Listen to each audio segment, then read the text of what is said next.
Relax bro. Kembali kita ke podcast Relax Bro episod ke 24. Jadi jangan lupa pada penonton dan pendengar podcast untuk follow kami, like, share dan juga komen di semua platform media sosial di YouTube, Facebook, Instagram, TikTok dan Spotify.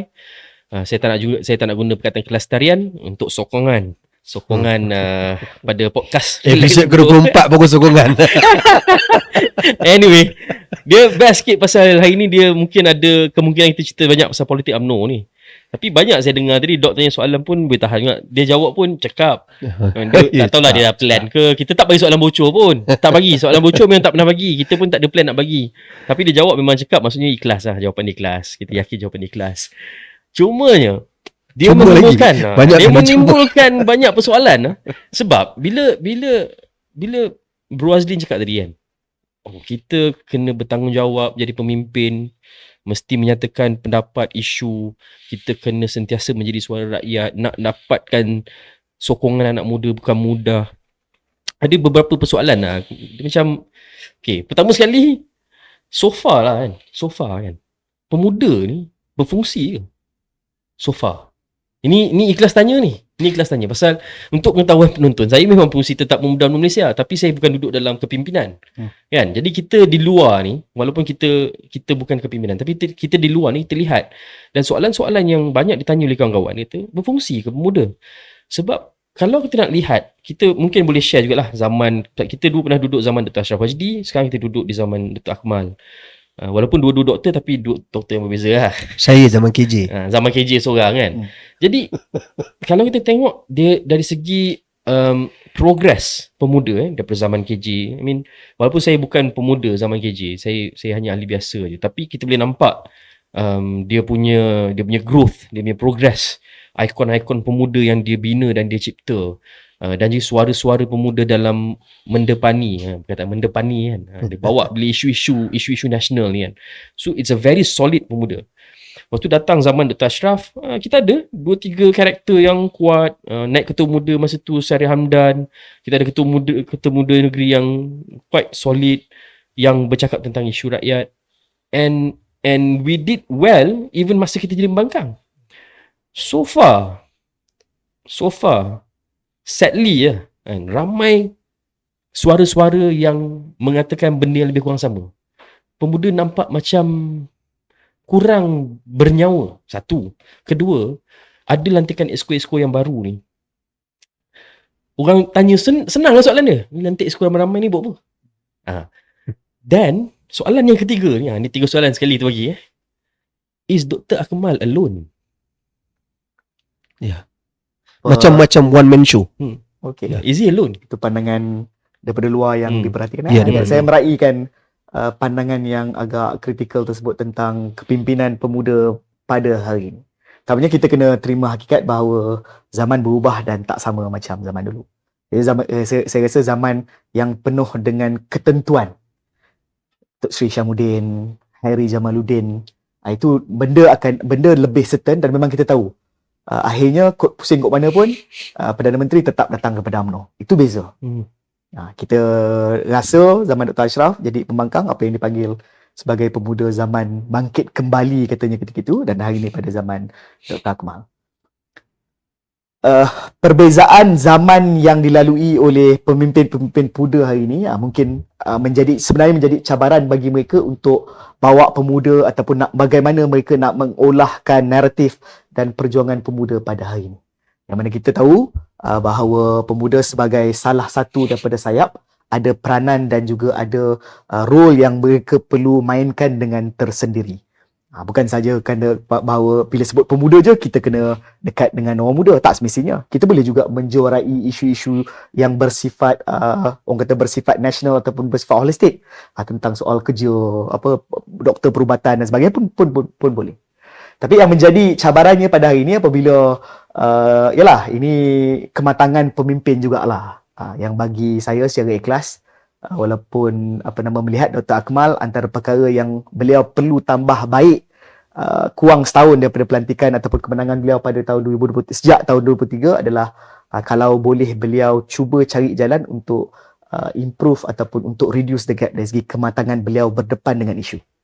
Dalaman dan juga luaran. Ni ikhlas saya bagi, bukan kata mengkritik tu. Maknanya kita dan saya rasa beliau seorang yang kita nak yang terbaik lah. Kita nak yang terbaik. Dan saya rasa beliau dewasa enough untuk menerima kritikan maupun daripada dalaman ataupun daripada luaran. Itu salah satu perkara yang saya rasa kalau beliau boleh improve soal berkenaan dengan untuk dapatkan kematangan tersebut, dan saya pasti itu akan menjadikan beliau pemimpin yang lebih baik untuk pada masa akan datang, yang dah tentulah pemimpin yang kita pemuda akan boleh banggakan dan boleh harapkan untuk berdepan dengan pemuda. Itu yang pertama. Kerana lihat apa yang berlaku kebelakangan ini, khususnya yang berkaitan dengan Datuk Seri Najib, saya rasa yang menyebabkan rakan pimpinan dalam komponen Pakatan Harapan pun dah mula sangsi sedikit sebanyak tentang keikhlasan kita dalam perpaduan.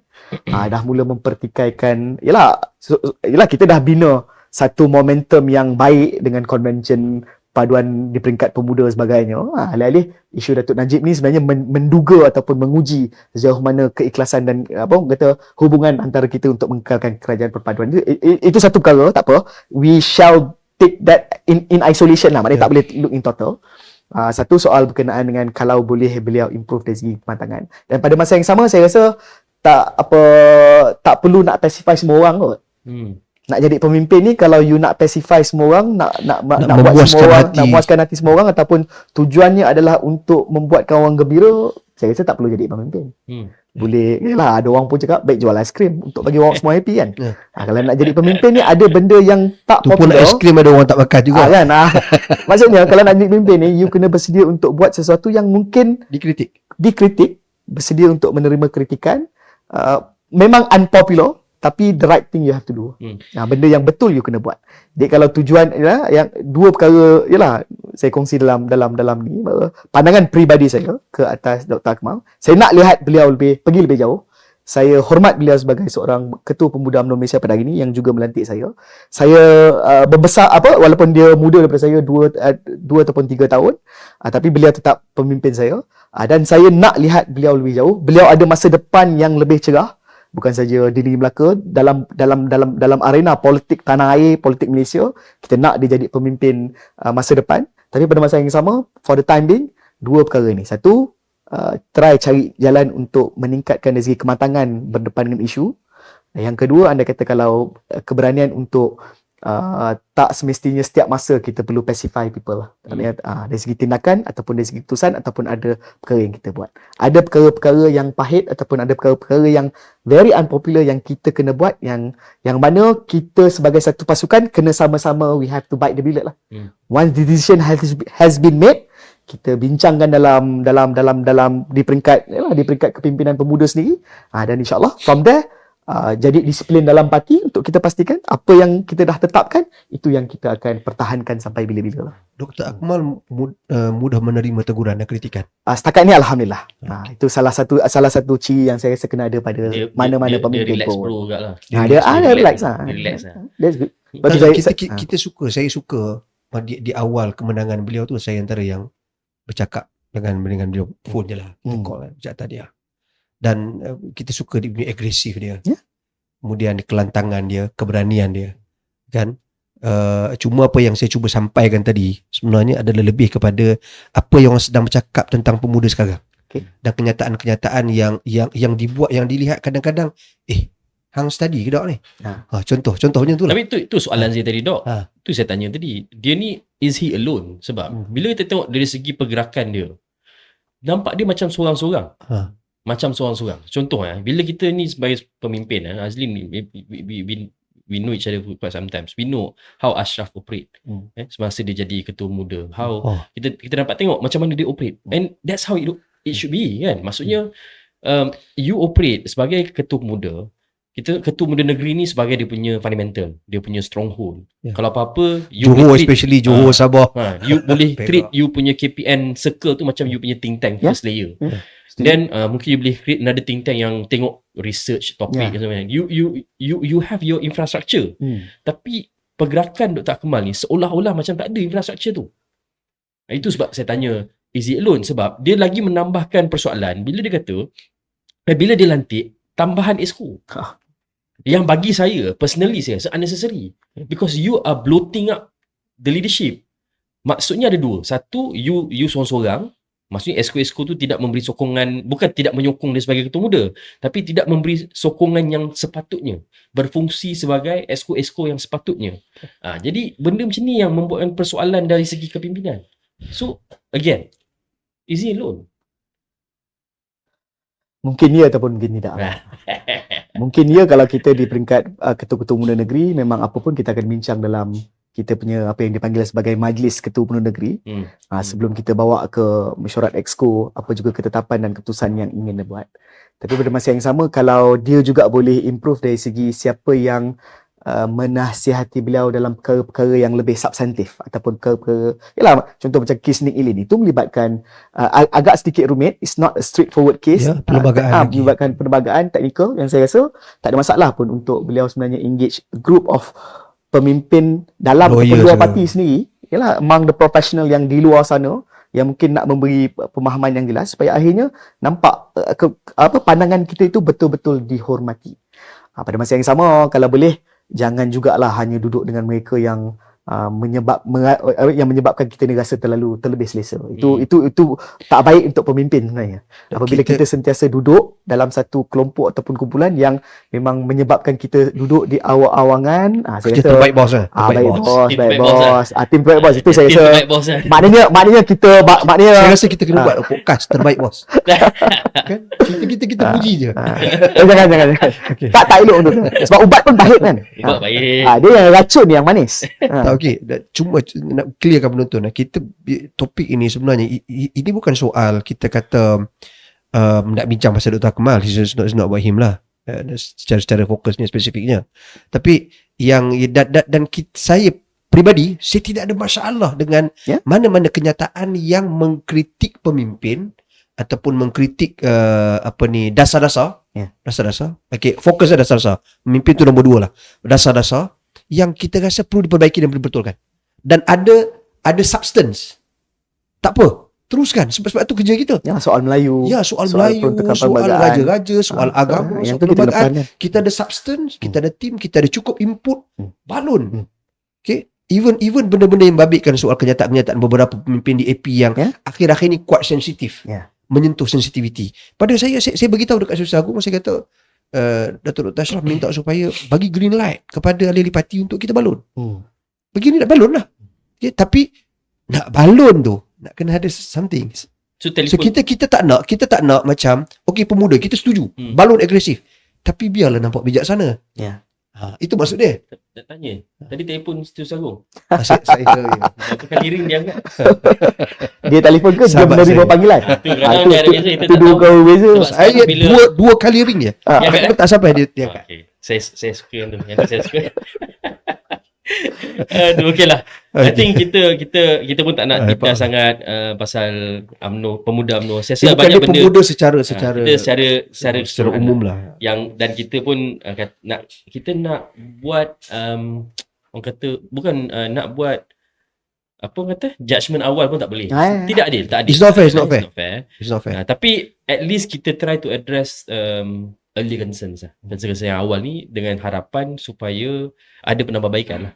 Kan? I mean, we are not perfect. I mean, saya pun nak cakap kita pun bukan hebat sangat politik kan. Kita pun nak memimpin pun bukan hebat sangat. Tapi, yalah, isu-isu rakyat ni jarang kita dengar lah daripada pemuda. Ada 2-3 tapi jarang kita dengar.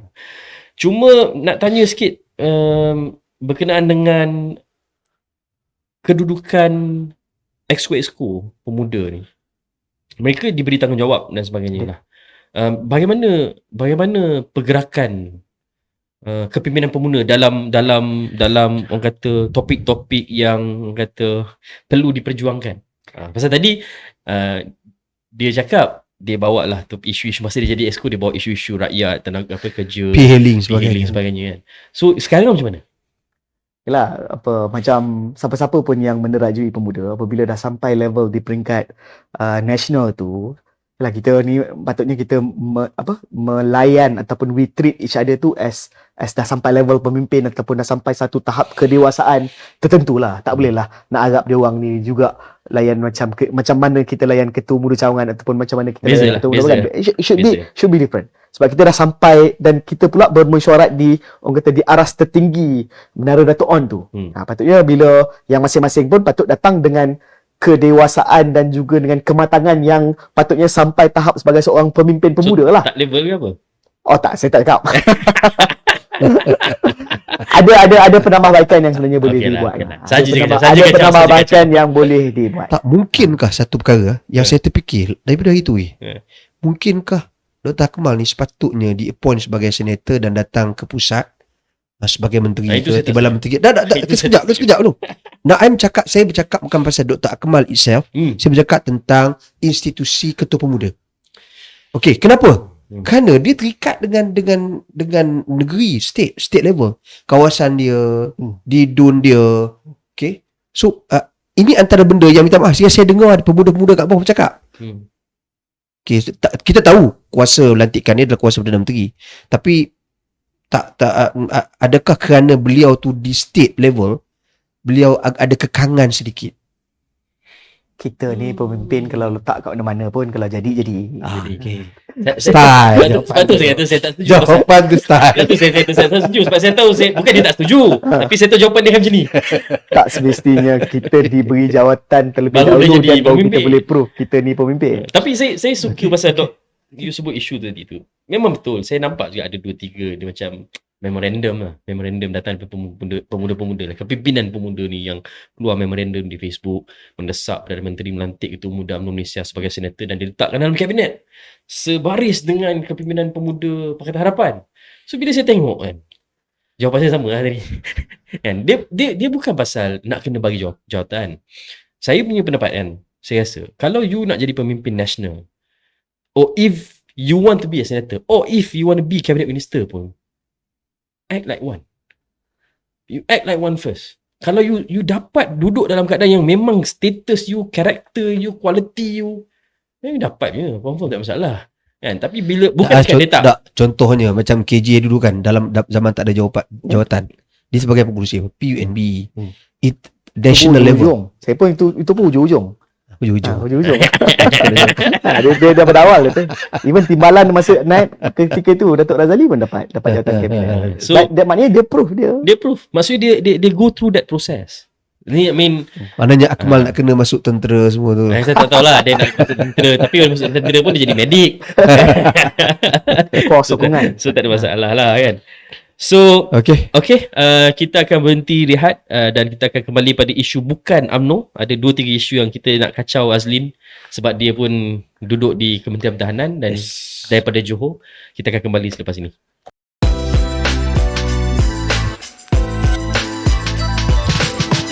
Relax bro.